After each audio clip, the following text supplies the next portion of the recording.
তাহলে পারে হৃদয় তোমার শীতল হতো।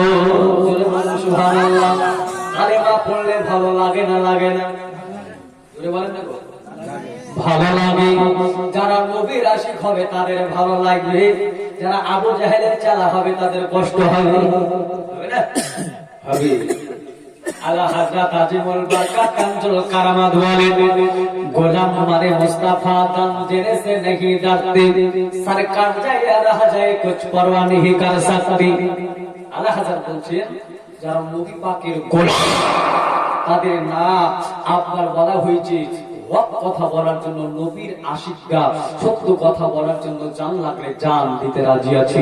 ওই থেকে মাথা আলাদা করতে এই আহলে সুন্নাত ওয়াল জামাত নবীর আশিকরা রাজি আছেন। আছেন নাকি?